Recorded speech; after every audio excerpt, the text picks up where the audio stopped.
የሰው ልጅ በአንድ ድምጽ የሚስማማበት በሁሉም እኩል የመግባቢያ ቋንቋ ሆኖ ያለ ልዩነት የሚስተጋባው አንድ ነገር ቢኖር ሰላም ነው። ሰላም ይምጣ። እኛ የምንፈልገው በሰላም መግባት፣ በሰላም ደግሞ መውጣት። ድሮ አባቶቻችን በሰላም ያውለን ቀኝ ያውለን ይላሉ። ወንድም ከወንድሙ መስማማት አለበት። ቤተሰብ መመካከር አለበት። ሰላም ደግሞ እንዲሁ የሚመጣ ሳይሆን በጋራ ጥረት በችግሮች ላይ ከመጣላት ይልቅ መነጋገር፣ መመካከርን ማስቀደም ሲቻል ብቻ ነው። ይሄ አላስፈላጊ የሆኑ ነገሮችን ጥለን የሚጠቅመንን ነገር ለመያዝ ወደፊት መዘርጋት አለብን። እኔ ወደፊት መቀጠል ስላለብኝ ኢትዮጵያ አሁን የሚያስፈልጋት ሰላም ነው። ኢትዮጵያ የሚያስፈልጋት ጦርነት የማይሰማባት ኮሽ የማይባልባት አገር መሆን ያለበት እኔም አንተም እሱም ነው። ስለ ሰላም ምን ማድረግ ያለብን መጠበቅ ያለብን። ምንም እንኳን ያልተሻገርናቸው ይልቁንም አብረውን ተጉዘው በየጊዜው ዋጋ እንድንከፍልበት የሚያደርጉት አለመግባባቶች ያሉ ቢሆንም እነዚህን አለመግባባቶች ለመፍታት የመረጥንባቸው የሄድንባቸው መንገዶች ግን ዋጋ ከማስከፈል ውጪ ለሀገር ሰላም ለዜጋውም ዘላቂ እፎይታ ሲፈጥሩ አልተመለከትንም። ለዚህም ነው ሰላም የጸናባት ሀገር ለመገንባት ባለመግባባቶቻችን ላይ ቁጭ ብሎ መነጋገር አስፈላጊ ሆነው። አንድ የሐሳብ ልዩነት ሲፈጠር ያንን የምትፈታበት መንገዶች አሉ፣ ብዙ መንገዶች አሉ።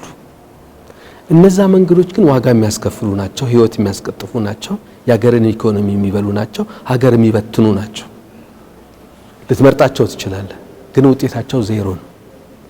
ሐሳቦች ካሉ የመነጋገር እድሉ ካለ ተነጋግረ መፍታት ሁሉንም ወገን አሸናፊ ያደረገ ውጤት ነው ማለት ነው።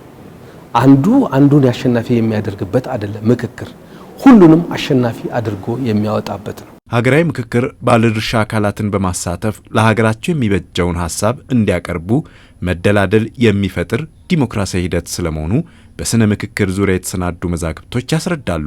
ለዚህም ነው በሀገራዊ ምክክር ሂደቶች ሁሉም ባለድርሻ አካላት አሸናፊ የሚሆኑበት ነው የሚባለው። ይህ የሚሆነው ግን ምክክሩ ስኬታማ እንዲሆን የታሰበውን ሰላም እንዲያመጣ ሁሉም በያገባኛል ተሳትፎውን ሲያደርግ ነው። ሁሉ ሰው ጤነኛ ነኝ ብሎ የሚል ሰው ቁጭ ብሎ መነጋገር አለበት።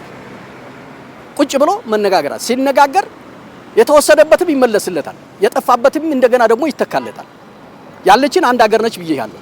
በዚች በአገራችን እድገት ላይ በአገራችን መልካምነት ላይ ግን መነጋገሩ መወያየቱ አጥፊም ካለ ሊከፈል ይገባል። እያንዳንዳችን የመመካከሩ ሁኔታ ከተለያየ አንግል ሲታይ አስፈላጊ ነው። ሰው በሚያምንበት ተለያየ መንገድ ሄዶ ውጤት ለማምጣት ከሚሮጥ በእንዲህ አይነት በመሰባሰብ በመነጋገር ሀገርን ለማሻገር ህዝብን በአንድነት አንድ ሀሳብ እንዲኖረው ከመንግስት ጋርና ከሀገር ጋር ከህዝብ ጋር ተሰርቶ የሚያመጣ ውጤት ሀገራዊ ምክክሩ በጣም አስፈላጊ ነው።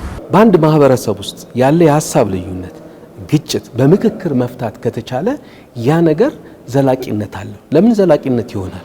የሁሉም ሐሳብ ነው ውጤቱ።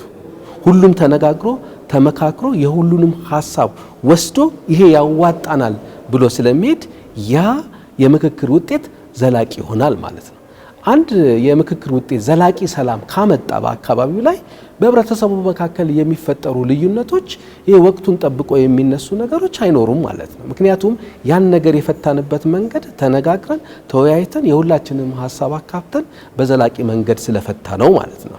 ሰላሟ የጸና በእድገት ጎዳና የምትገሰግስ ሀገር ለመፍጠር መሰረቱ ሐሳቦች ላይ ቁጭ ብሎ የመነጋገር የመመካከር ባህል ያለው ማህበረሰብ መፍጠር መቻል ነው። ይህ እንዲሆንም የተጀመረው ሀገራዊ ምክክር በዘላቂነት ውጤት እንዲያመጣ ማድረግ የዜጎች ሀገራዊ ግዴታ ሆኖ ሊታይ ይገባል።